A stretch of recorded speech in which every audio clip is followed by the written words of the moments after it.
So I'm Timi Okoh. I'm the CEO of the Black Equity Organization. Good evening, and thank you all for joining us for this important event, which is the future of young Black Britain, safety, security, and democratic participation. The fact that I'm expecting so many people here today reflects how much these issues matter, and our shared commitment to challenging narratives and to shaping a better future. In the UK and across the wider global conversations that we've seen, we're seeing a significant rise in far-right rhetoric and increasing polarization in politics and the media. And these significant shifts are not happening in isolation. They're shaping everyday experiences in our communities, and young people often feel their impact most directly. So, this evening is about holding a safe space to voice those experiences and to have a focus on how we will respond collectively across generations. We're going to have young and older people in the room today in ways that strengthens our sense of safety, belonging, and democratic and civic participations. With the May elections approaching, public debates are intensifying even more, and we're all aware that the decisions that are going to be made now will have real consequences for our communities. So this moment, therefore, matters, particularly when it comes to the voices that are heard and whose experiences shape the outcomes. At BEO, our mission is to dismantle structural racism and to increase democratic participation. And our work is guided by what Black communities have told us that they need. When we launched the Black Britain's Mandate in October 2024, more than 800 people shared their priorities, and those voices continue to frame the discussions and actions that follow conversations like this. So before I hand over to our fantastic chair, Athian, who's one of our trustees, and our fantastic speakers, Jovan, Lee, and Lavinia, Athian will be introducing them in a minute. A big thanks to you guys all for joining us today.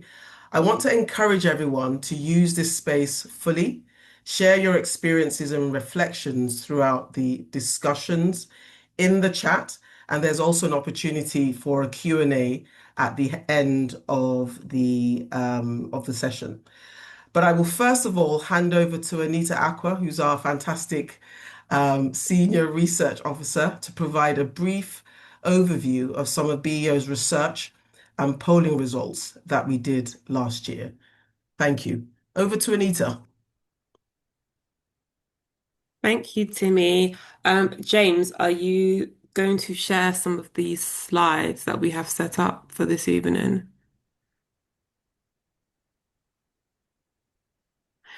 James, if you're talking, you are muted. But if you do, Yes, we will share the slides. Thanks. so hi everybody, my name's Anita. Nice to see so many of you on the call today. I'm the Senior Research Officer at Black Equity Organization, and I'm just going to talk a little bit about a project that we executed last year. So we did a survey about inclusion and safety. We did this with the help of Survation. So it was online interviews and it was Black residents over the age of 18. Our sample size was 1,045 people, and our field work was between 21st of August and the 1st of September last year. This is where slide one should come in, but I'm gonna just talk through it and until it comes up. So one of the questions that we asked, so we had 9 questions in all, and again it was about safety and inclusion. So one of the questions that we asked were, to what extent, if at all, were you concerned for your personal safety and the safety of the Black community you belong to during the 2024 summer riots and that followed the Southport murders. So the participants, 64% of the participants said they were concerned for their safety, and 60% said they were concerned. Thank you. There they are. So 64% of respondents said they were concerned for their safety, and 60% of respondents said they were concerned for for their community safety. So this is probably not going to be a shock to many of us in this forum. Black people's sense of safety is often heavily impacted by racism, and obviously racism in the UK is systemic and it's persistent. A report that I came across by a British Red Cross spoke about the barriers to belonging and highlighted how the feeling of belonging contributes to feeling safe and included. Recently at BEO, we've been talking to Windrush survivors about their experience of housing and homelessness as a result of the scandal. And we're going to be launching this report in April, so stay tuned. One of the things that the participants highlighted was how they didn't feel like they belonged in the UK after the treatment that they received from the government for something that essentially was the government's failure. So they spoke about not feeling like the UK was home in the sense of having a literal roof over their head, but also figuratively as well. And this led to feelings of displacement and not belonging, and also a threat and a risk of their safety. So for this question that we asked, women were noticeably more concerned about their safety. So 70% of women versus 57% of men. And in terms of the safety of their community, again, women were a lot more concerned, 19% more concerned than men were. And we did a report with the Forset Society that we launched 2 years ago. This report explored public harms against women and girls, and we looked at policing. And in terms of like the response of those that had lived experiences of going to the police, reporting a crime, and victims, there was a common theme that they shared, that they felt like their voices were not heard, they weren't listened to, they were minimized, and this idea of the strong Black woman trope was heavily pushed on them. So again, those numbers around women, unfortunately, are not surprising. And looking a bit further into intersectionality, charity called Just Like Us, they found that Black LGBT plus pupils are far less likely to feel safe at their school compared to their white counterparts. Can we go to the next slide, please, James? So we also wanted to find out how our participants felt about the risks. So one question that we asked was, how serious, if at all, do you think the risk posed by UK far-right groups to Black communities? And three-quarters, so 73%, said the risk was serious. And we wanted to find out what they felt like was fueling these risks and these threats. So we asked, how influential, if at all, do you think the following have been on racism and anti-immigrant sentiments? So similar proportions of the participants said the three factors. So online misinformation, political messaging, and media narratives, they all have a part to play. Misinformation, as we know, and fake news can provoke harms, and that includes hate crimes. The rise of reform have made people feel like they have the permission to kind of spew this racist language and behavior and this anti-migrant rhetoric, which is very dangerous. To that end, we also asked participants what actions they think would be the most effective in dampening far-right sentiment. So education was ranked as the number one solution, followed by criminalization, online media regulation, and then community outreach. So at BEO, like in forums such as these, they're important to have open discussions and be safe spaces. So I would just say keep an eye for some of the reports that we have coming out, and for webinars that we do similar to this that are safe spaces. And I'll pop the research email into the chat in case anyone has any follow-up questions. Thank you. Great, thank you very much, Anita. I'm James Beckles. I'm the Public Affairs and Engagement Manager at BEO. While we wait for Athian to come online, Yeah, are you here, Athian? yeah. Okay, fantastic. I'll hand over to Athian. Can everybody see/hear me okay? Can everyone? You can hear Yes. me, okay, you can see me, okay. Thank you, James. Thank you, Anita. Thank you, Timmy, for the depth of work and the research and the effort in putting this event together, in producing that research, and in kind of using the platform of BEO to have conversations like this. When we look at the world around us, so many of us feel powerless and lost and overwhelmed by the scale of the challenge. And today, we are here to have a conversation around the future of young Black British people. My name is Atian. I'm a community organizer and the BEO Young Trustee. I'm really privileged to be hosting this event today. Thank you to 100 to 90, 100 of you for joining. We know that it's a Thursday. Everyone has so much going on.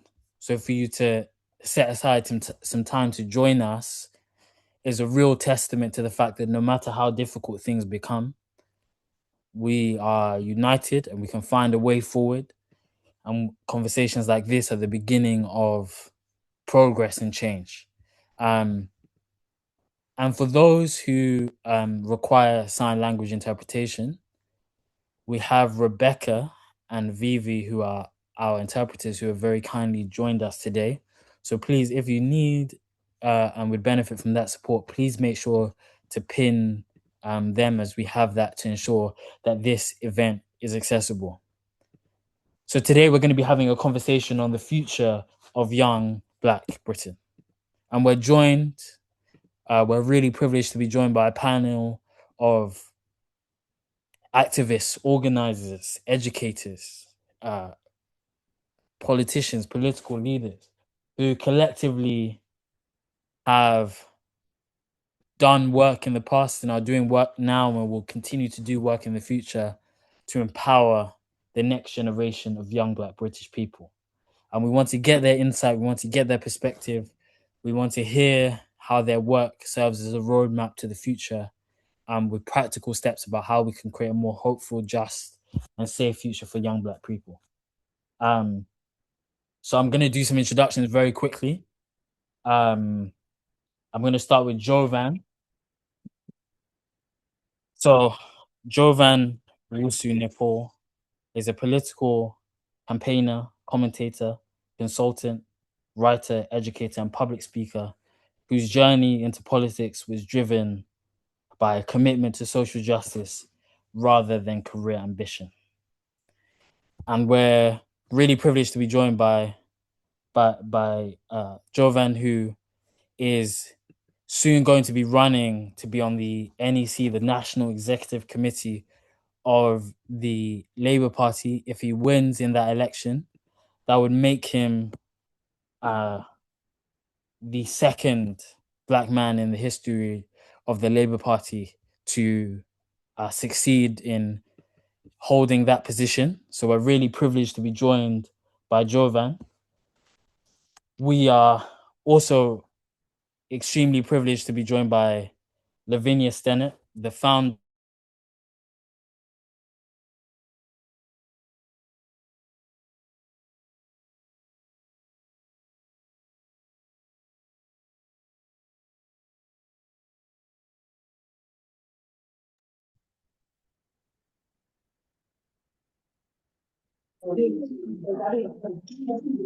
Hello, Afian.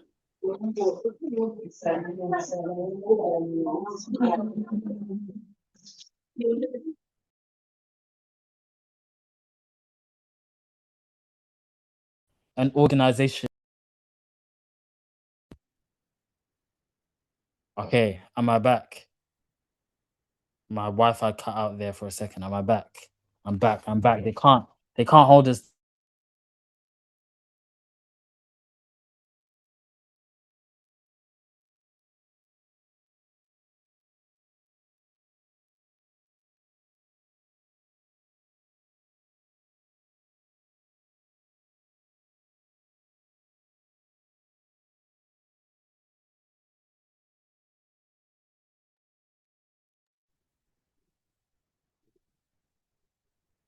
I think he might be having some Wi-Fi issues. Yeah. Hello. Apologies for that. While Athian is unavailable, I believe he got to. I'm back. I think You're back. Okay. Hopefully, I've never had these Wi-Fi issues before. I think we'll be okay. But thank you, James. So our next panelist is Lee Jasper. Lee has spent over 4 decades working at the intersection of race, democracy, and policing in Britain. He has advised mayors and governments, chaired national Black-led organizations, and worked both inside and outside the political system. He's currently involved in developing new approaches to democratic renewal through the Humanity Project.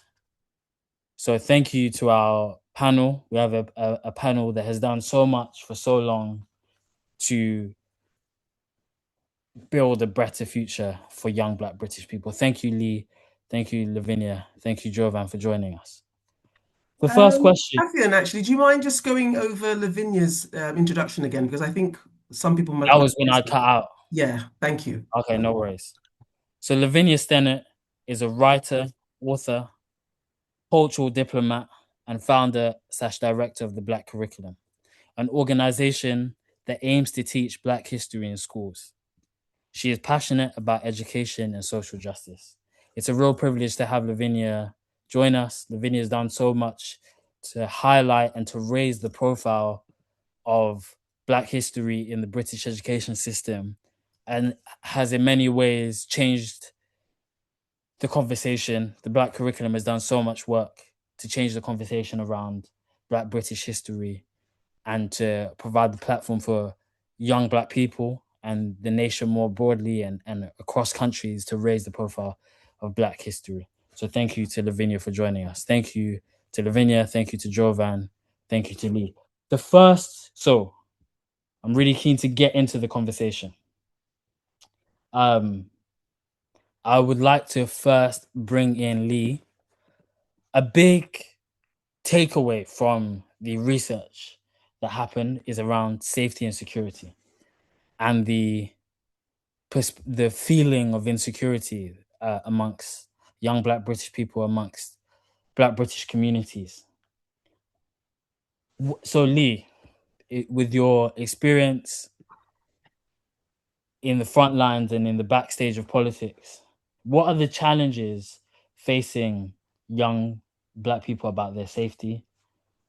How has the rise of the far right affected young Black British people? And what intergenerational maps and way forward do you feel like we should take? That's a whole bunch of questions, but I'll do my best to be very short and brief in the answers. First of all, thank you. I'm delighted to be here, and well done to Black Equity Organisation for putting on another cutting edge discussion right at the sort of forefront of the political discussion, febrile though it is at the moment on relation to these matters. I've been in this game now 40 odd years, and throughout that time, I think I've probably attempted to reform and improve society through politics, through campaigning, both inside the system and outside the system, and that's given me, I think, a pretty unique perspective, given my history. 30 years on the street campaigning with Black organisations and anti-racist organisations and families justice, and 10 years advising Home Secretaries, 10 years advising the Mayor of London. And I think the Black community, young people today, face the most daunting set of challenges ever faced by any generation of humanity. I think we can definitely say that there are profound existential challenges, not just in terms of British politics, but in terms of climate change and the catastrophe that climate change brings upon the planet. But there's also a crisis in democracy. All over the world, trust and confidence in democracy is falling. And if you look at the Edelman Barometer Trust global survey of trust and confidence, an excellent survey, I recommend it to you, then you'll see that in the UK in particular, trust and confidence in democracy has been declining at a rapid rate over a number of years. And of course, it doesn't take a genius for us to know there is profound dissatisfaction with the current Westminster Party political culture that we see in London. And I also think there's a profound economic crisis, although people might not feel it yet, but the international bond market, particularly with Trump's intervention around tariffs and acquisitional takeover in a sort of gross reenactment of colonialism, have all impacted upon, and war in Ukraine are all impacted upon the economy. And we noticed that in Western Europe in particularly, but also in North America, less so in North America because of the impact of tariffs, but in Western Europe, that the GDP growth is stalling in most countries. It's not really motoring forward in the way that they could relate back to in the 50s and 60s. And as a consequence, people's quality of life is dropping. And I think the other profound challenge for young people today is the internet and the extent to which social media is eradicating empathy. The empathy deficit, along with climate crisis, the democratic deficit, and the economic crisis, present a formidable set of challenges for young people. My own view, after very many years, is chair of Operation Black Vote. So I've always believed in black representation, and black representation matters. But what matters more than black representation, it's ethical representation, because we've spent years putting black faces in high places, only to be profoundly disappointed by the extent to which they haven't then supported a black agenda. And we were just having some discussions earlier about trade union representatives in the Labour Party who were playing such a role. I think that the party political process and the extent to which Westminster is full of tech bro lobbyists, whether it's Plantier, whether it's Meta, whether it's TikTok, or not TikTok, but whether it's X and Elon and so on, we can see that, there's a few people in the world with more GDP than many countries, and their influence and disproportionate power and concentration of wealth and influence has meant that, they can powerfully dictate to countries around the world what the laws should be around the governance of the internet and so on and so forth. And then there's the threat of our AI and on top of that. But notwithstanding all of that, the thing that I know that makes a difference is where people come together and start to have focused, and I'm not talking about general, I'm talking about very much focused, laser-like application of serious commitment over time, they can do marvelous things. And there's records of that all over the world. You saw the Black Lives Matter. If you talk about the two biggest global issues the world's faced in the first half of this 21st century, I would say it's climate change and racial justice with Black Lives Matter. Both of them as a consequence of huge social youth movements on the streets who were profoundly disenchanted and annoyed about the perceived injustices of both climate change and the open murder of George Floyd. So we do know we can make a difference. And I think that the message I would give to young people is politics is a contact sport. It's not, it's very rough. It's very vicious. It can be very treacherous. So before you go in, you have a responsibility, and we have a responsibility to ensure that young people have the resilience to cope in a hostile environment. So if they do go in full of ethics and wanting to do the right thing, but they then become victimized as a consequence of it, they've got support outside of that movement who can come to gather around them and carry them through and support them. Thank you, Lee. Thank you very much. I'll come back to you, I promise. No, I thought we had 15 minutes because that's what I was told, so that's why I was prattling on. But if not, no worries. I'm gonna continue. I'm gonna come back to you. Okay. I feel like you've established some great points, and you've brought your experience to your perspective. So some things we can take away is that there are profound challenges. There are profound existential challenges across the world, from the rise of technology, from climate change, from the concentration of power, but that through concentrated ethical leadership, we can find a way forward, and that young people need to be equipped with the resilience to deal with the realities of being politically involved and being in the arena of politics with an ethical mission. And I'll come to you, Jovan, in a second, but Lavinia, you've done so much work in raising the profile of Black British history, of Black history. What role do you think education can have in supporting young Black people to actually having the self-confidence, the skills, the experience to go out into the community and have that resilience?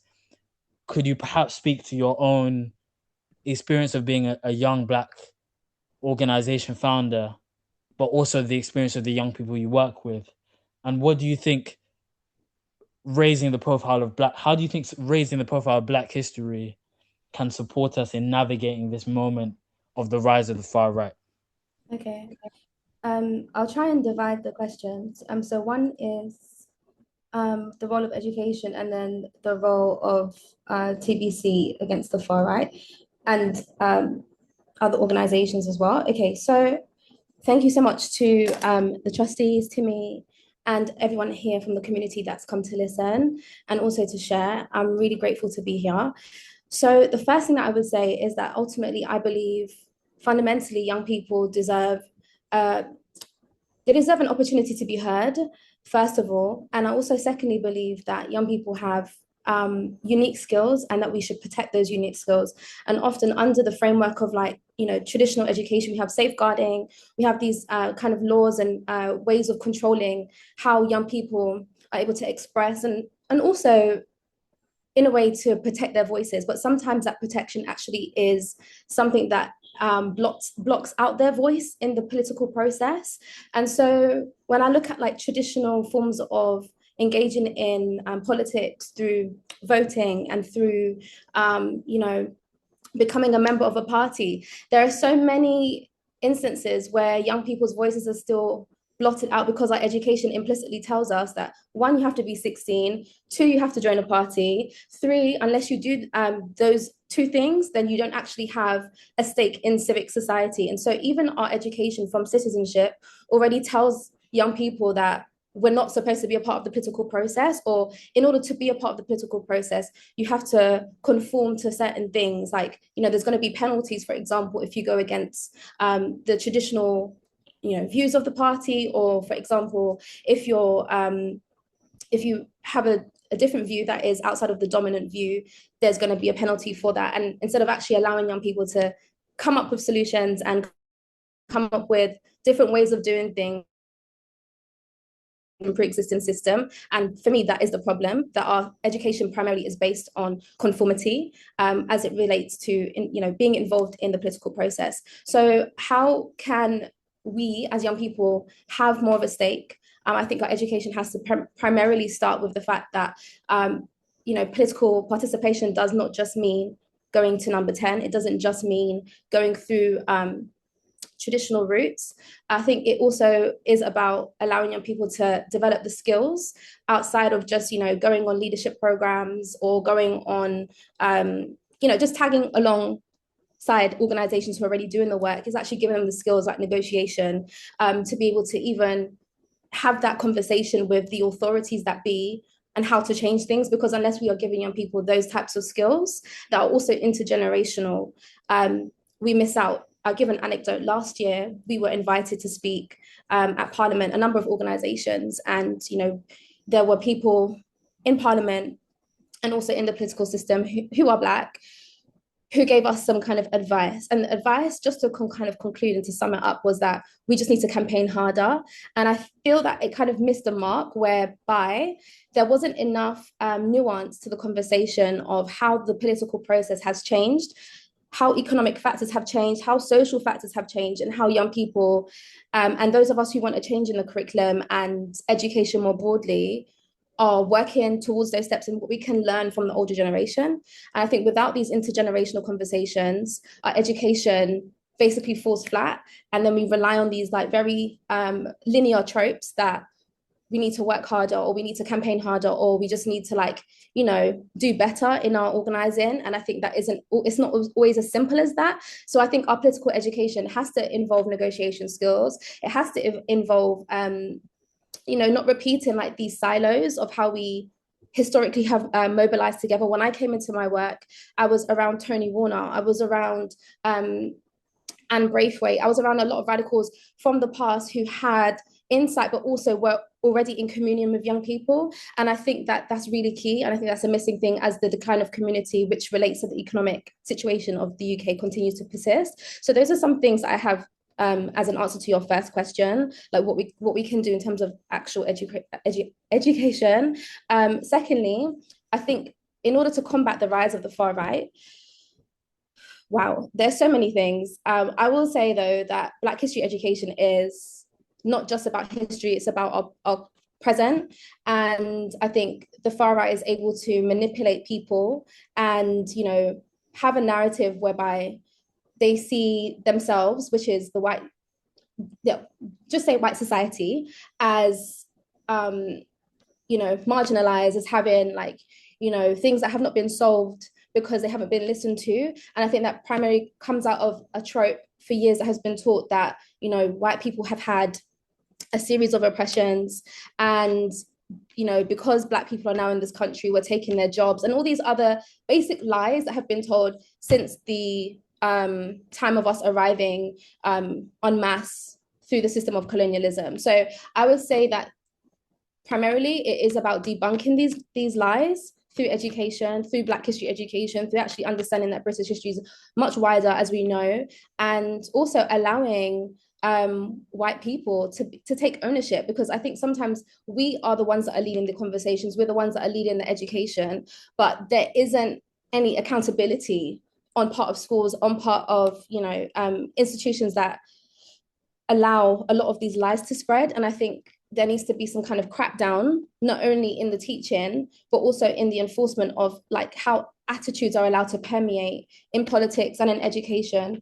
around racism. If there's no accountability, then things will continue to be the same as they are. So Black history education has to go hand in hand with some kind of reinforcement that racism is not okay. And there will be something to penalize people who continue to perpetuate these kind of weird power structures that produce people like the membership of Reform UK. So yeah, without these conversations and without education, primarily that starts with young people at the root, and also accountability from white people and white institutions, I don't really see like much hope, but there is hope because we are here and there are young people that we are working with right now. I can see one of them is on the call, hi, that are actually advancing a lot of this work because they too received an education that wasn't perfect in many ways, but want to make a difference and are very active in their university communities and yeah, see themselves as Black and British. And I think that is something that has to be recognized as well. Amazing. Thank you, Lavinia. I feel like you touched on so many things that are so relevant to the conversation around enabling and supporting young Black people to have the creative and innovative approach to problem solving and to community and to leadership that is less binary than the idea that you have to be in a political party or you have to stand for a formal position, and is more centered around empowering young Black people to bring about their own vision and their own perspective and their own approaches that are more personalized and contextual than the established ways of doing things. And then also that a point about education as a tool for empowerment, but also as a tool for accountability, and the necessity for accountability in this environment, and for us to be able to move beyond the issues of the past through education that is truly accountable and truly honest and allows our society to move forward. Thank you very much, Lavinia, for your contributions. Jovan, So you stood, as I'm sure many people are aware of, to be the candidate for Clacton against Nigel Farage in the last general election.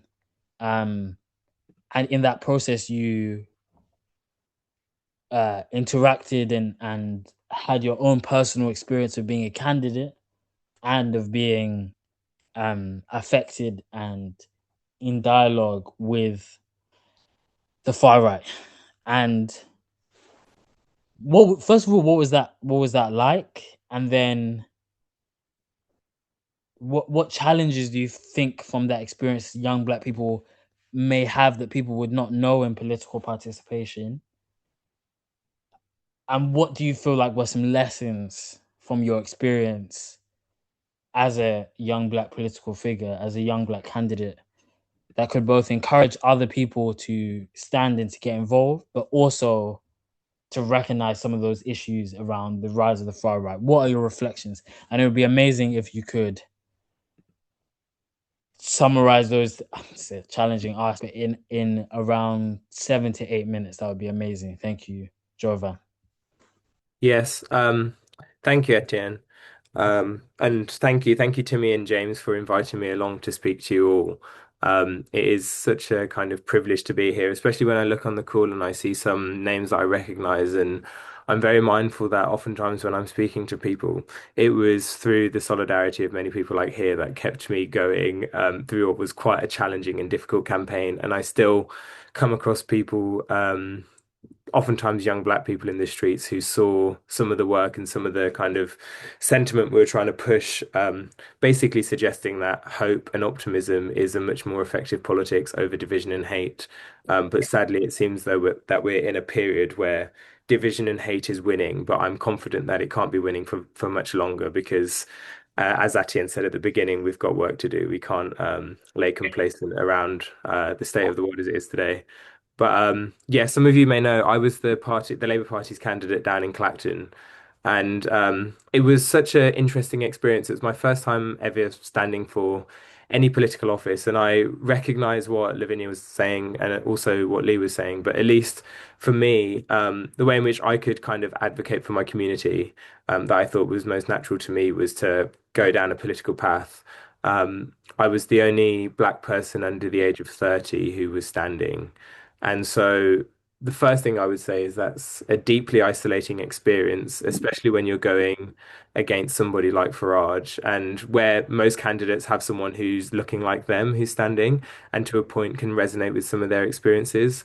When you're up against the man who has forged his career through a xenophobic narrative, who has pushed divisions both here and in Europe, and going up against kind of the manifest of all the things that I disdain about political life, but knowing that I'm the only person. So there's no one to really talk to when it comes to that kind of thing, is quite hard, but it means that you just have to keep going. I think about people like Diane Abbott, who were the first to do these kind of things in the 1980s, and I feel as though I stand very much on the shoulders of giants when it comes to some of the pioneers that allowed me even to be in that position in the first place.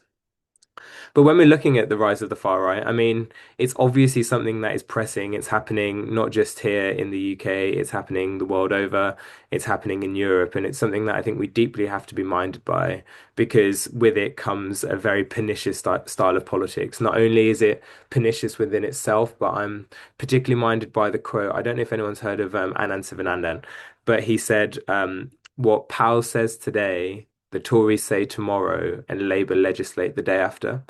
And I feel as though we're in that climate today. And if we don't stand up for the type of society that we want, that recognizes people like us as legitimate people in the United Kingdom, who through a 500-year history has forged the creation of this country, if we don't stand up and we don't recognize ourselves and for others to recognize us as legitimate, this type of racism naturally will persist. But we've seen, I would say, the kind of arc of history work to our favor when we're willing to stand up for the things that we expect, need, and want. And one thing I kind of learned whilst I was standing for Parliament, and I'm sure many people on this call would recognize, is that we're not the people who are obsessed by race. it's those people who oftentimes are racist who want to make everything about race. And so they will oftentimes say whatever they want, sorry, create a particular character out of you, as I had during the election, and will try and use any which way, and oftentimes use your skin color as a way to delegitimize the worldview that you have, one that is hopefully more optimistic and more hopeful. But I guess turning to the safety point, I mean, the statistics are obviously harrowing when you think that what almost two-thirds of black people don't feel comfortable in the UK. And I think about my grandparents who came to this country, what, almost 70 years ago now. These were some of the first people post-war to come to the UK. And when we think about that, I don't know, we've obviously contributed so much in the fact that we don't feel as though we're to be here. After the Toxteth riots, the Handsworth riots, the New Cross fire, all of these things that we've gone through, people still feel as though they're not here. But I guess turning to Lavinia's point, we are here, obviously, and we're a legitimate body of society. There's almost 1.5 million young black people alone in this country. And so the idea that our voices, in whatever way, is a small or a minority voice is quite misrepresentative to the numbers that we are. And yes, of course, everyone has their own ways in which they want to do things, but we're all collectively demanding for something better. And so, whether it's through politics, whether it's through getting involved in political parties, and I think it's important to say, as much as I'm a Labour Party person, it's important to say I think people should very much be involved in whatever political party they feel naturally fits their own sympathies, but still retain a view that people like us are oftentimes excluded and face institutional and systemic barriers in all aspects of our life. As long as you're minded by a set of values and principles that I think can effectively advocate for our people, then that is absolutely essential. But civil society naturally is important. When it comes to the experiences of black people in the workplace, we know that NHS staff are routinely abused for the skin color that they have. And yet the NHS is predominantly black and brown people, oftentimes black people from the Caribbean and Africa, and they're still abused. So then we have to look about how we're going to organize within our trade unions. We know the trade unions still, to a point, have a conservative tendency, but we represent a bulk of the workforce. When it comes to education, there is still disparities within education. Obviously, we know that demographics like mine, I'm sure, like many people in this call, are disproportionately at chance of being kicked out of school. We're looking at unemployment figures today. 10% of people between 18 to 24 are unemployed as a consequence of particular policies, as well as the kind of change in economic climate. We know that rises when we look at young black and brown people, when we look at black people. So this is a huge, huge challenge that we're up against. And for me, at least, I feel as though politics is my most natural way that I can advocate for my community. I still don't see anybody who largely represents many people on this call. There isn't anybody in their 30s who's a black person in the House of Commons. There's not somebody who's been to school recently and has experienced the fact that racism very much has not dissipated, but it's evolved into the social media space as well as the in-person space. There aren't people who are advocating for the disparities of black people when it comes to home ownership. I mean, 50 years ago, there was a greater proportion of black people that were owning their homes compared to what it is now. That's going to merge into a chronic problem when it comes around our collective community wealth. That's going to be a huge problem. I mean, there aren't very many people still, even still, who are talking about the fact that black women are 5 times more likely to die in childbirth just for giving birth for a child. So all of these things that are deeply pernicious and have a lasting impact into our communities, until we get people who are standing up in the House of Commons and are willing to advocate for it, but not only advocate and defend what we know to be right and what we know are in our interest, but actively seek to shape a future world, one that crafts and accommodates us within it, then, I mean, dare I say, we might be in exactly the same situation. So, I mean, we have to embrace all aspects of society, whether that's political society, civil society. We need economists, we need lawyers, we need people who are doing manual jobs, we need writers, we need poets, we need all of those people to come together and actually advocate for a future that is towards an anti-racist one, but also one that accommodates every single person around the world. Because I don't think that really Black and brown people can be free in this world, until there is kind of a deep threat for the country almost to atone for its historical consequences that it did unto us. And I guess that was some of my position when I was standing for Parliament. Of course, I couldn't make it so brazen, but these are all the things that we have to carry with us, not least because they form a large part of our life experiences. But these are things that we have to carry with us if we're seeking to kind of build a new society going forward.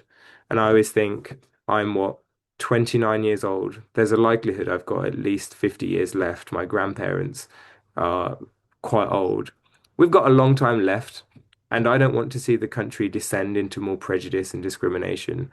And for the sake of my children, my unborn children, and grandchildren, and subsequent children thereafter, much like what my foremothers and forefathers did to me to ensure that I could have a more prosperous life, we've got the same obligation to do for those people that are unborn Yeah. and yet to come. Amazing. Thank you, Jovan, for giving us a really detailed and rigorous perspective on kind of your political philosophy and what has informed your political career so far. And I think you make a really interesting point about the necessity of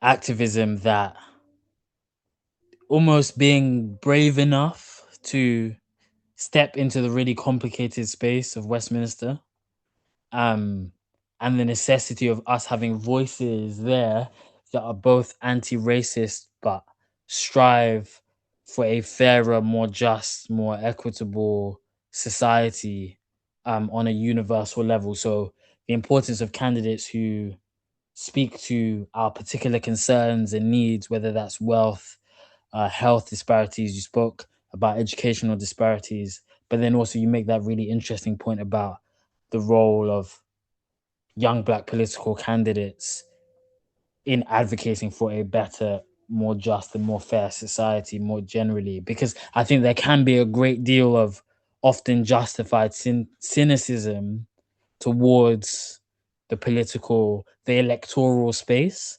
But the electoral space in the Westminster system has and will always have immense power in shaping our society.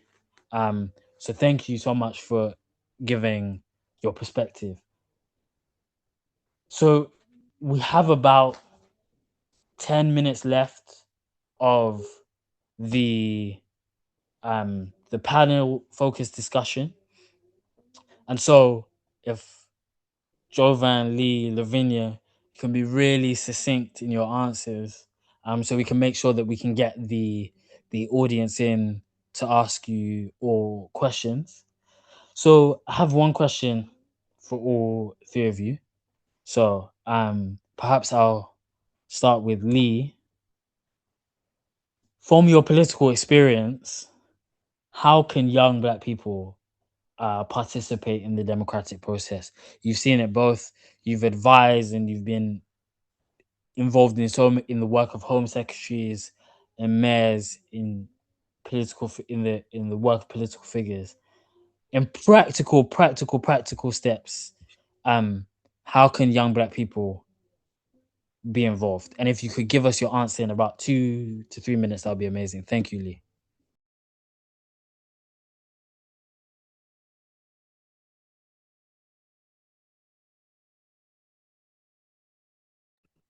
You're on mute. Lee.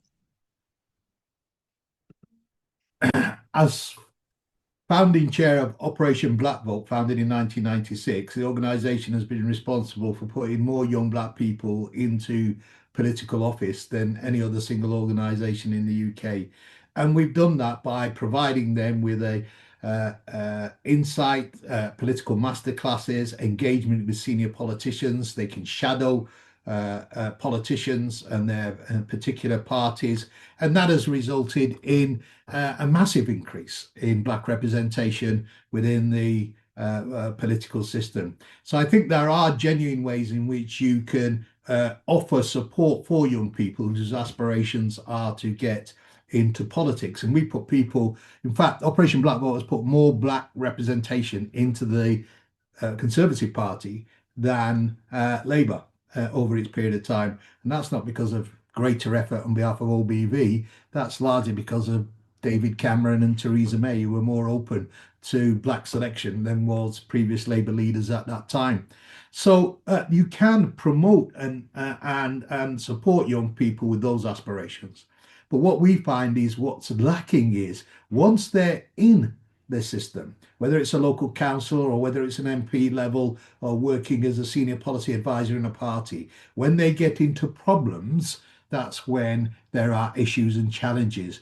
And so I think that the ecosystem needs to be broadened, not just to educate and inspire, but also to create an alumni and a supportive leadership ecosystem that supports people when inevitably, when they challenge systemic racism, they face a severe challenge.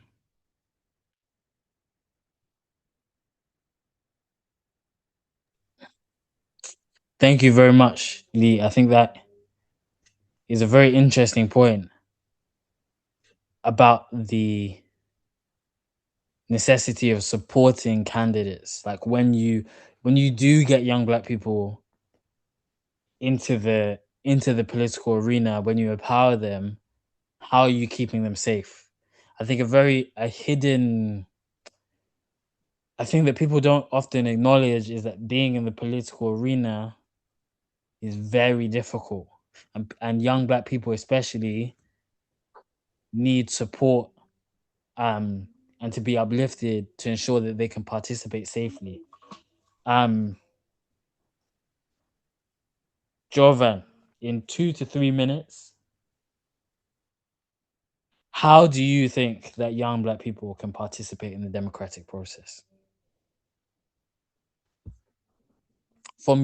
How can they be supported to really effectively participate and get involved? If there is a young black person on this call who is thinking about politics, about being involved, about being a candidate, what's the one piece of advice? And if there are, let's say, youth workers, community workers who are working with young black people, what's one thing that you think that they should know to help them empower young black people to actually get involved? Yeah, well, one thing I'd say is that we all need to know each other, because we all need to be able to support each other. You can't have the support without people knowing that you're going for it.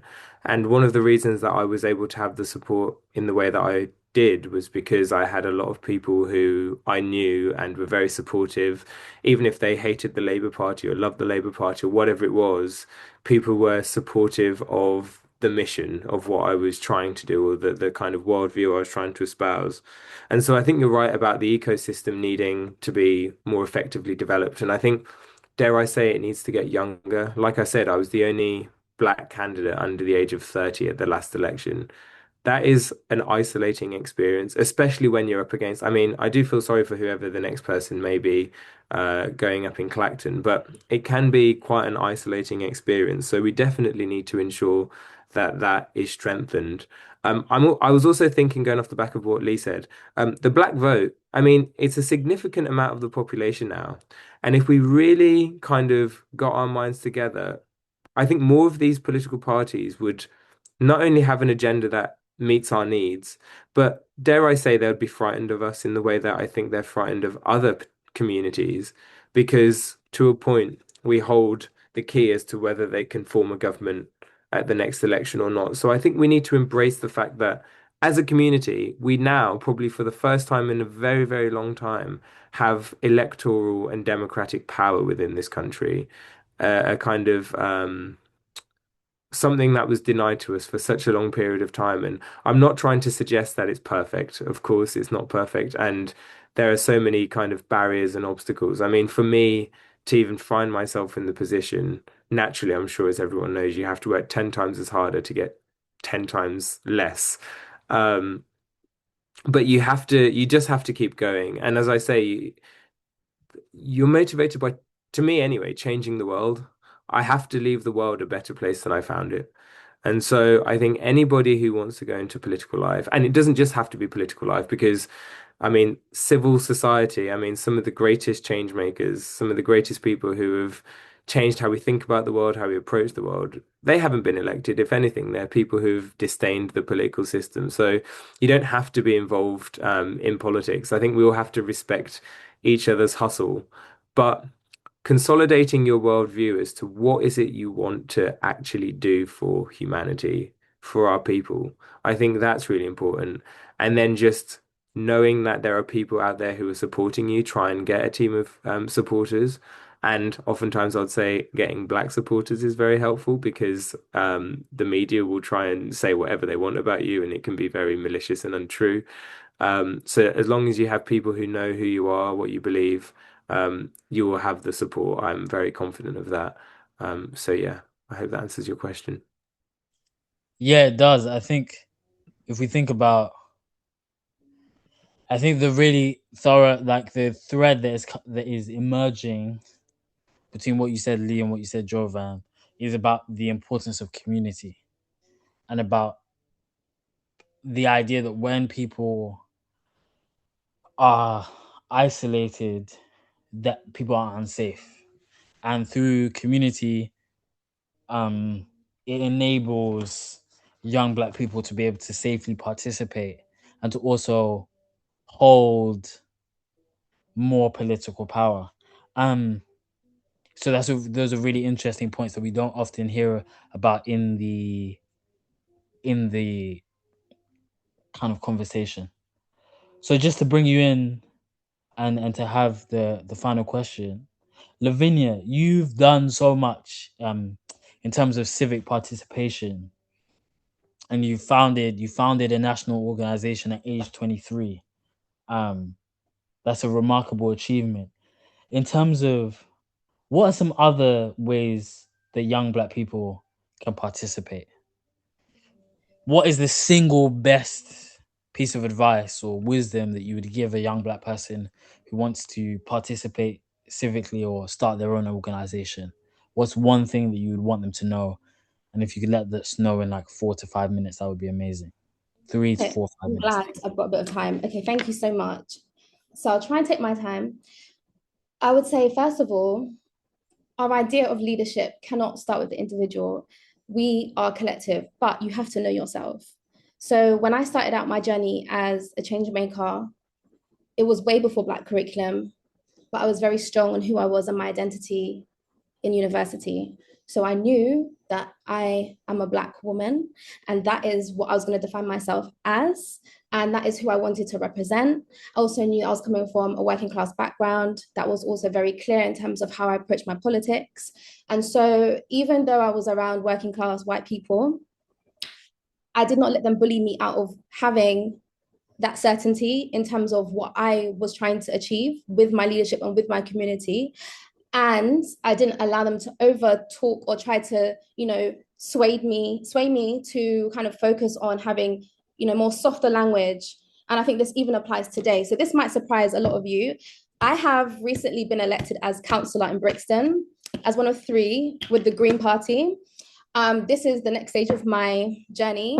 I did not expect it at all. It actually happened because councillor, thank you very much, guys. It happened because councillor Sonia wanted to hand over the baton, and she saw another young Black Caribbean girl, and I said, okay, I'll do it. So I'm going to see what that looks like. God go with me. But I want to say that it's really important that if you're entering a political party, know what you're entering it for.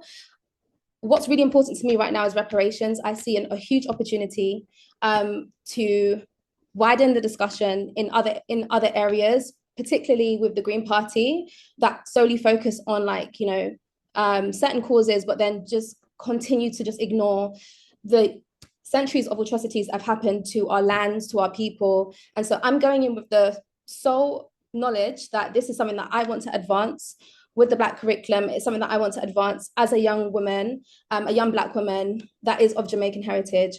And I feel like it's really important that the Green Party also kind of understand that it's not something that they can eco-wash. It's something that has to start at the root. So with that being said, I think it's really key that you know yourself. I would also say that when it comes to being innovative and being determined, you have to continue to apply pressure. But if something's not working, switch it up. So sometimes we do these petitions. The petitions, they get the same responses. So you want to be able to innovate and think about a new way to kind of get attention or get whatever it is that you're looking for. Like, don't keep applying the same tried and tested means to achieve your ends. Like, use different alternative ways and utilize your community for that. And I wrote down one more thing. Oh yeah, joy and community is really key. I think the only thing that's kept me sane, and there's a few of you guys in this call, from Aisha to Jane to Justice, I have to ground myself with people who look like me, with people who understand what I'm going through, with people who are also applied in the same way and also just want joy and refreshment. And I think sometimes we can be so caught up in, like, you know, politics, capital P, small p, and we forget that actually a way of building solidarity in our communities is literally just by being and by communing and by chilling with your people. And so, you know, certain ways you can do that. You have domino clubs, you have swimming, you can just, you know, cooking, doing things together. And I feel like that's a way that you can build community and build a political community, if you like, alongside all the other activities. But yeah, at the center of everything is knowing your identity. And yeah, for me, that identity is rooted in my Black Caribbeanness, but also as a daughter of Christ. Amazing. Thank you, Lavinia. And congratulations on your election as a councillor.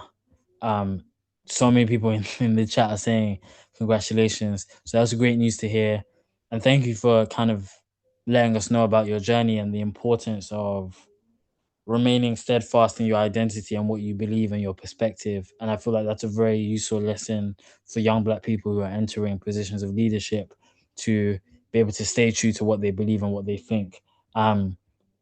Thank you, Lavinia. Thank you, Jovan. Thank you, Lee, for giving so much of your time, energy, and perspective to this conversation. Like, the answers have been really thoughtful and nuanced, and hopefully really helpful for the people in the audience.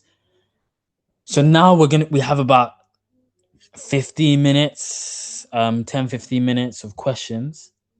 So some questions that we have. So in terms of questions, these are some questions that we've had so far. And then if you have any more questions, so people in the audience, thank you so much. It's amazing to have 100 people here, like on a rainy Tuesday. You could be anywhere in the world right now, but you're here. So thank you so much. And we're not done yet. So please, if you have any further questions, could you please type them into the chat box, and then we'll be sure to answer them. So question number one to our panelists: how can we have a singular vision within the Black community in the UK and address the issue of people who look like us but don't share our mission of equity? Does anyone want to answer that question?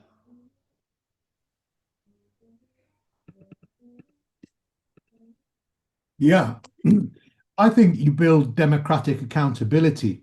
Part of the Humanity Project, we're very keen about not just replicating electoral democratic processes, voting once every 4 years, but actually building participatory democracy at a local government level. I'm also chair of the Alliance of Police Accountability, and we're developing Black policing charters led by our own communities that outline what we want in terms of 21st century policing. And the way that we're doing that is through citizens' assemblies. And I think that the way that you get accountability from people who are our kinfolk, skinfolk, but not necessarily our kinfolk, is by creating a more democratic basis for the demands of our communities. And through citizens' assemblies, you can pull together, and we're doing this on February the 16th in Brixton's Black Assembly. We're doing it in Sheffield. We're doing it in Harrogate, Cardiff, Liverpool, Manchester, and others.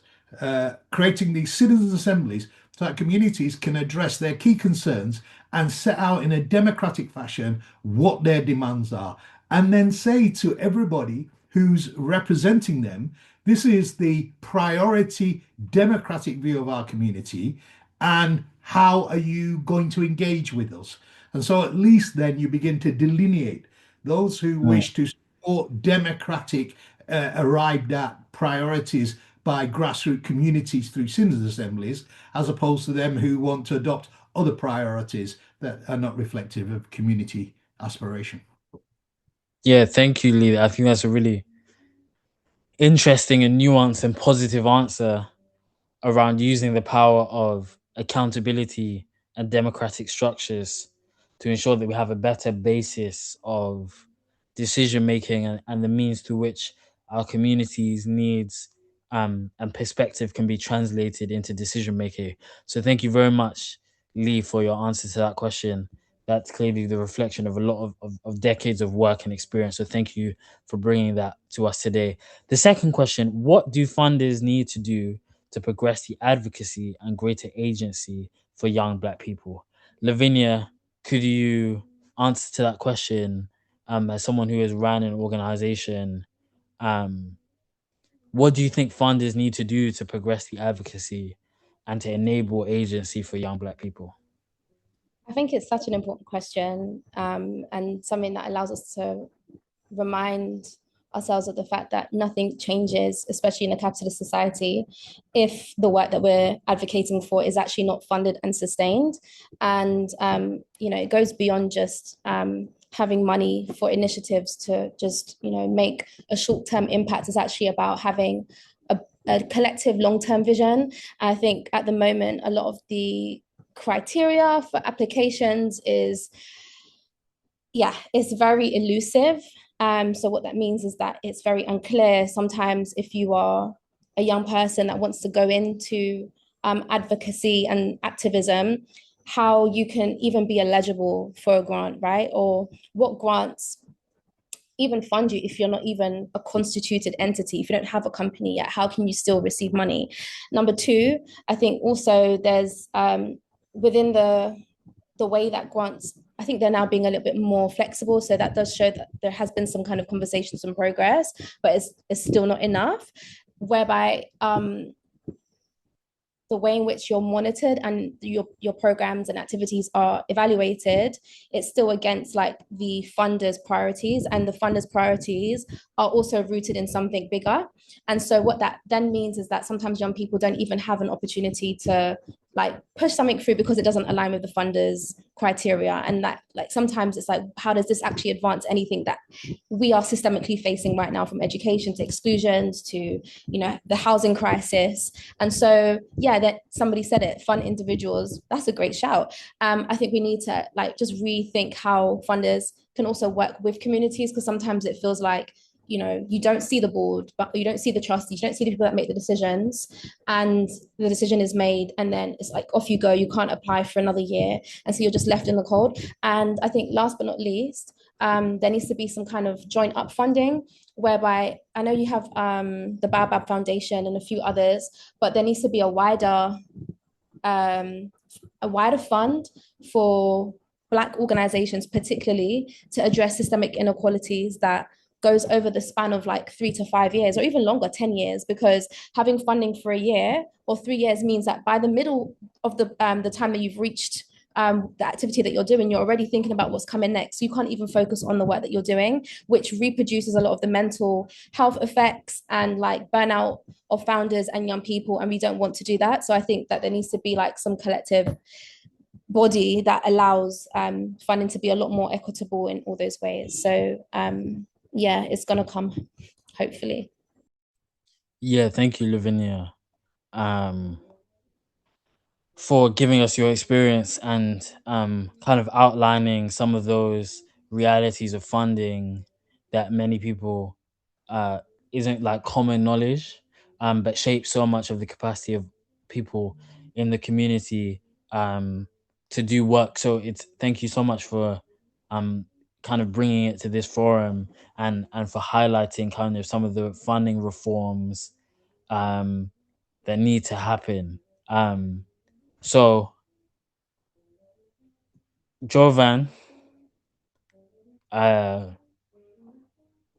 what are some steps we as Black people can do to make our community safer and more resilient? Could try Yeah. to answer that. Yeah. Yeah, thank you. I mean, I was looking at that question and I wanted to bridge it in a bit to the first one as well, if that was okay. And to me, the umbrella term I would use is solidarity. So knowing that, you know what, we've got each other's backs no matter what, because I think the world is very conditional when it comes to supporting Black people. I mean, you all, and especially sometimes to ourselves, I think we don't want to support this person because of X, Y, and Z. And we know what it's like. The world is oftentimes up against us anyway. So having an unconditional kind of solidarity and support with people, because you don't know what people are going through. And you can see how prejudice impacts people in very different ways. But one of the things that I think is deeply important is kind of the material circumstances. So how are we, through our kind of solidaritaristic worldview, um, advocating for healthcare? I'm not a woman. I'll never have a baby. But I know that my mum's a black woman. I know that my sister's a black woman. I've got friends who are black women. I've got all of this stuff. So why should I not be able to advocate for them when it comes to the prejudice and discrimination that black women face in education, healthcare, in daily life? Um, Again, when it comes to education and all the other bits that I've spoken about, we have to be willing to kind of put ourselves out on the line and call things out as we see them. And to me, one of the most important things is ensuring that we have wealth in our communities, because the statistics still show that Black Caribbean and Black African people are just hovering below the bottom.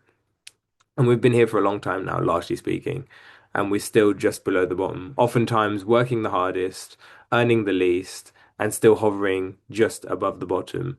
So I think as a community, we need to get better at ensuring that we actually have a greater stake in our society, because I think sometimes that's one of the arguments that allows the right wing and the fascists to come after us, is because we don't have the same things that our white counterparts have, or even our Asia counterparts have. And this is not about pitting people against each other. This is just recognizing that as a community, we do need to support each other when it comes to some of the most essential things around housing, education, healthcare, access to some of the most essential things of living. And I would say that if we can do that, then I think we'll be in a stronger position. Amazing. Yeah, thank you so much. I think that makes a lot of sense. And the idea of solidarity as an approach, as a way of building a pathway to a safer, more resilient, more prosperous community. And that particular point that you made about the wealth gap is very interesting, and is often an angle of the conversation that is missed out. So we have 2 more minutes left of the Q&A. So I wanted to just quickly ask our three panelists, what is one thing, what's one reality, what's one phenomenon, what's the one thing that's happening that makes you hopeful about the future of young Black British people? Perhaps Lavinia, would you be open to going first? What's one thing that makes you hopeful? I think it's going to sound really cliche, but just genuinely working with our young champions, just seeing all the passion and the excitement and the ideas that they have to change policy, influence other young people. I think it's just like the power of young people and other young people, and just having that kind of motion happen throughout society is something that I really believe in. And so, yeah, I'm inspired and I'm hopeful because of the young people that I see and work with. I think that's an amazing answer. So the reality that young Black people, despite the immense challenges that we may face in our lives, are turning up to try and improve things for one another and for our society, I think is an incredible testament to the hope there is out there. Jovan, what is one thing that makes you hopeful about the future of young Black British people? And it's probably another cliche one, but the fact that Lavinia is standing where I live gives me a lot of hope and optimism. I guess having done it myself and realized how challenging and difficult it is, and also going in it with a worldview that oftentimes is counter to the institutions that we're entering, not only demonstrates a sense of fortitude and resilience, but also, I mean, I think that's enough to give us all a bit of hope that hopefully people like Lavinia can get elected come May, because at least I think that the right ideas will be in the right places.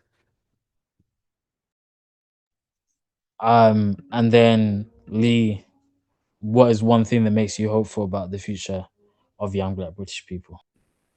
I think we're seeing the death of the 20th century and the birth of a new epoch. And it's very painful and it's a deep struggle. But what you're actually witnessing is the end of one era and the beginning of another.